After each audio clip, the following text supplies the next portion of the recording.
بسم اللہ الرحمن الرحیم۔ کسی کا دل توڑ کر اس سے معافی مانگ لینا تو آسان ہے، لیکن اپنا دل ٹوٹنے پر کسی کو معاف کرنا بہت مشکل ہے۔ میں نے خود کو کبھی اتنا سمجھدار نہیں سمجھا کہ دوسرے مجھے بیوقوف لگیں۔ رشتے کچھ وقت کے لیے ناراض تو ہو سکتے ہیں، لیکن ٹوٹ نہیں سکتے۔ جو ٹوٹ جائیں وہ محض غلط فیصلہ ہوتے ہیں۔ جب مشکل وقت آتا ہے تو ہم اپنوں کی تلاش کرتے ہیں، لیکن یاد رکھیے جن کی تلاش کرنا پڑے وہ اپنے نہیں ہوتے۔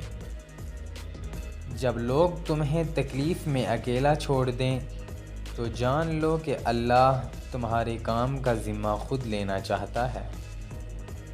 نبھانے کی اوقات نہیں تو رشتے بھی مت بنائیں۔ آپ کے ٹائم پاس کے چکر میں کوئی اندر تک ٹوٹ جاتا ہے۔ کبھی کبھی خود سے بھی معافی مانگنے کو جی چاہتا ہے، کیونکہ انجانے میں انسان اپنی ذات کے ساتھ بہت سی ناانصافیاں کر جاتا ہے۔ میرے اپنوں نے دھکا مارا مجھے ڈبونے کے لیے، فائدہ یہ ہوا کہ میں تیرنا سیکھ گیا۔ کسی اپنے کو پرکھنا مت، کیونکہ پرکھنے میں کوئی اپنا نہیں رہتا۔ مایوس وہ ہوتا ہے جو اللہ پر یقین نہیں رکھتا، اور محروم وہ ہوتا ہے جو اللہ کی دی ہوئی بے شمار نعمتوں کا شکر ادا نہیں کرتا۔ نیت اور سوچ اچھی ہونی چاہیے، باتیں تو کوئی بھی اچھی کر سکتا ہے۔ عقل اور زبان کا بالکل الٹا تعلق ہے۔ عقل جتنی چھوٹی ہوگی اتنی ہی لمبی زبان ہوگی۔ محبت سب سے کرو، لیکن اس سے اور بھی زیادہ کرو جس کے دل میں تمہارے لیے تم سے زیادہ محبت ہو۔ ہمیشہ سمجھوتا کرنا سیکھو، کیونکہ تھوڑا سا جھک جانا کسی رشتے کو ہمیشہ کے لیے توڑ دینے سے بہتر ہے۔ جو دکھ دے اسے چھوڑ دو، مگر جسے چھوڑ دو اسے دکھ نہ دو۔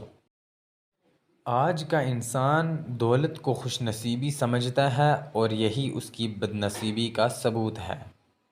دلوں میں فرق آ جائے تو اتنا یاد رکھنا تم، دلیلیں، منتیں اور فلسفے بیکار جاتے ہیں۔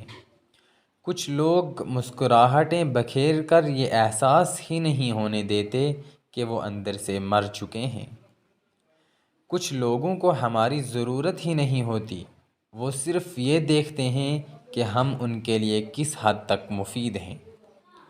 انسان جب منافقت کی سیڑھیاں چڑھنا شروع کر دیتا ہے تو اسے جھوٹ کی عادت ہو جاتی ہے۔ وقت گزرنے کے ساتھ ساتھ یہ احساس ہو جاتا ہے کہ عیدیں نئے کپڑوں سے نہیں بلکہ اپنوں کے ساتھ ہونے سے ہوتی ہیں۔ جاہل انسان کو دلیل دینا اپنے آپ کو ذلیل کرنے کے برابر ہے۔ ہر شخص کا غم اس کی ہمت کے مطابق ہوتا ہے۔